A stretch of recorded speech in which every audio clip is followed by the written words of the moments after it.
Hi, my name is Angelique Strickland Hendricks, and this is My Angelique Criselle Reviews. And today we'll be reviewing The Walking Dead Season 8, Episode 15, named Worth. And it's basically the whole episode is about Negan's return, which we all knew that was going to happen. No surprise there.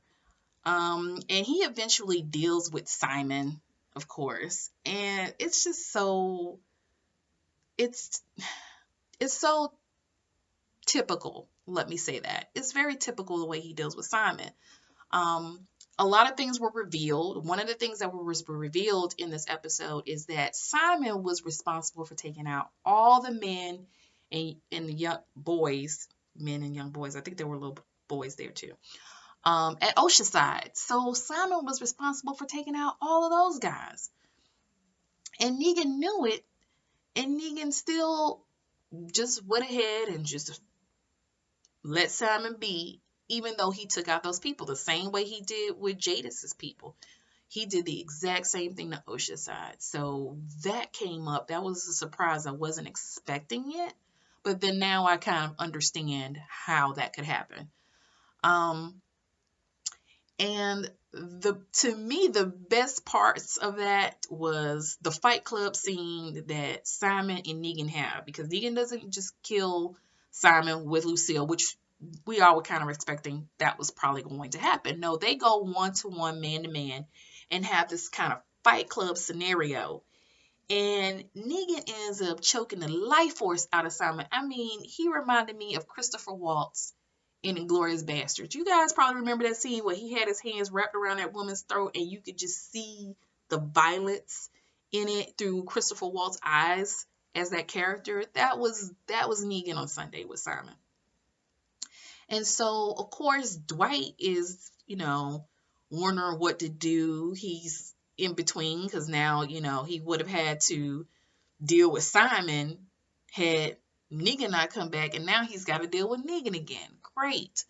So, Gregory, of course, Dwight trusts Gregory to take back some information to Rick, which is basically Negan's plans on how he's going to attack Hilltop.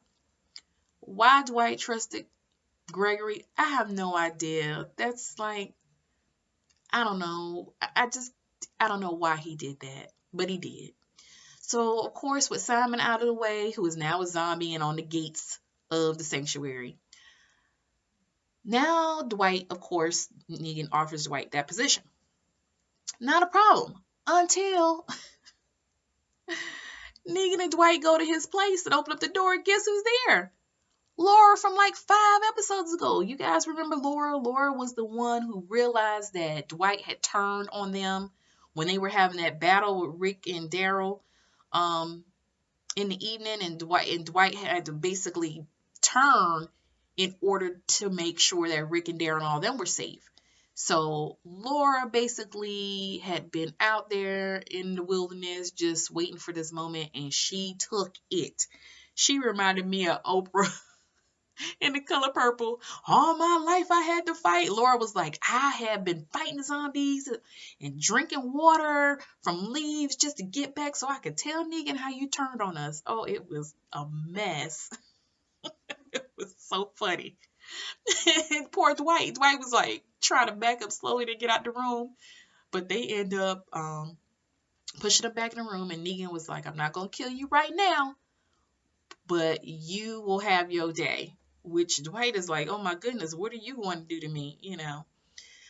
So that thing was crazy. And then Rick finally read Carl's letter, which was good. And, of course, Carl wanted peace.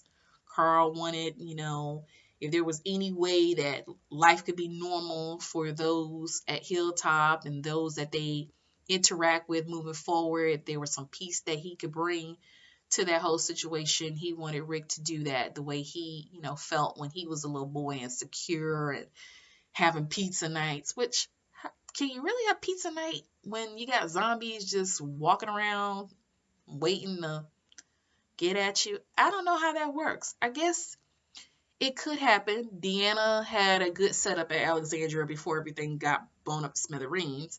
That was a good deal. I mean, they had the perimeter secure. People, were out there scouting. That's how Aaron met Rick and them. He was scouting for more people to join Alexandria. So I guess it's not impossible, but it's going to take a lot of people wanting that same thing for that to happen.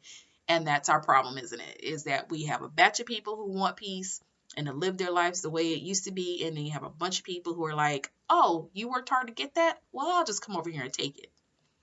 So it's never ending.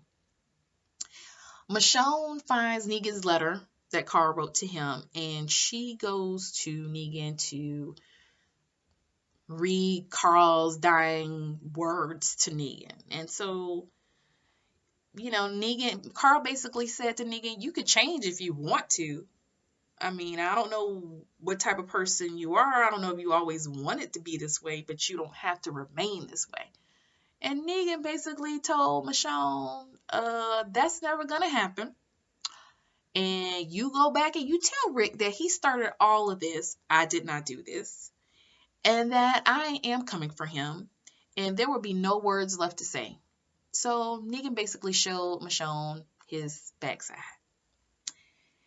And then,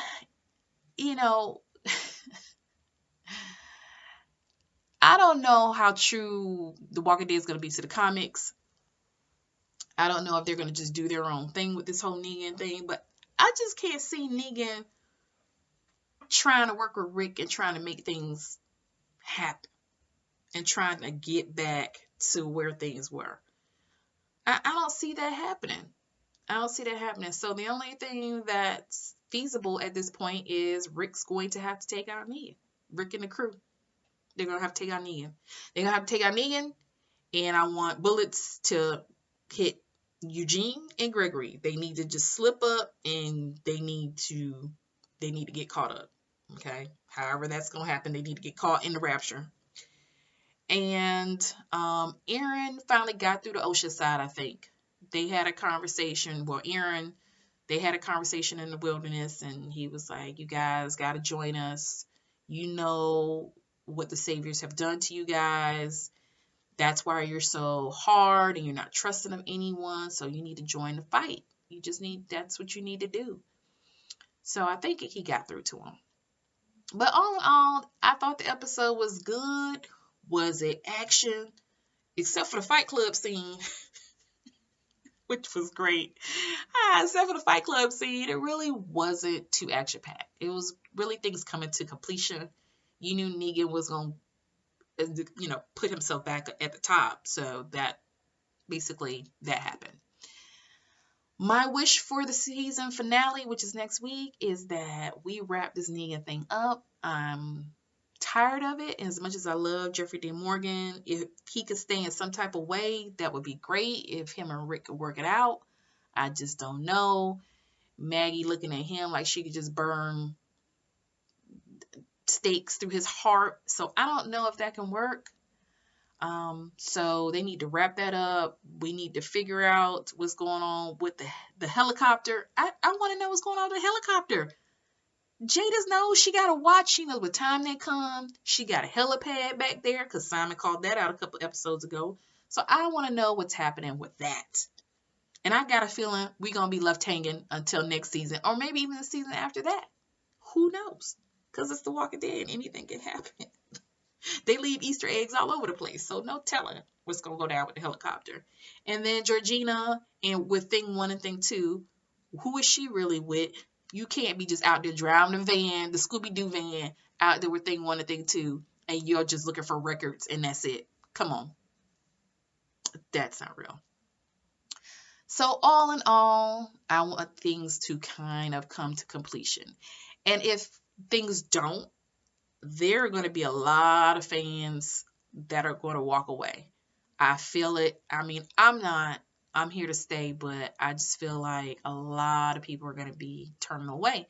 There's already a couple people out there saying they've stopped watching. And I used to go to work every Monday morning, and I used to have a crew that we used to talk about it. Or at least I would wait for her to watch the replay, and at least an hour into work, I'd be like, okay, did you see it? And then she'd be like, yeah, I saw it. So then we could talk about it. Now it's like going on day 2 or day 3 before she's watched it. So It's losing something. I can't put my finger on it. Maybe all because all the main characters we've been working with for the last couple of years are now gone. You still got Rick there, Michonne, Carol, but Daryl. But for the most part, Rick and Morgan are the original. So we'll just have to see. I'm looking forward to Fear the Walking Dead and Morgan crossing over. I am loving that. Oh, I'm loving that. Lenny James is awesome as Morgan. I know he's seeing dead people right now, but I love his character. He's solid. And even though he's seeing what he's seeing, he still knows what he has to do. He still knows he has to go past that and fight. So it's going to be interesting trying to see him in this world that supposedly is the beginning of the whole thing. Quite interesting. I can't wait for it. So leave your comments below. Tell me your thoughts about the episode. What'd you think? You thought it was horrible? You just get ready to walk out? What are you thinking? Are you watching Fear Walking Dead? Are you going to join that? I would love to hear from you. Leave your comments. You can find me on Facebook at myangeliquecriselle.com. I also have a website. I am also on Twitter at my_AngelCris. That's CRISS. You can find me there. You can also find me on Instagram under My Angelique Criselle. So I am everywhere. I will also leave that information in the comment area below. I look forward to talking to you guys. Thank you. Take care.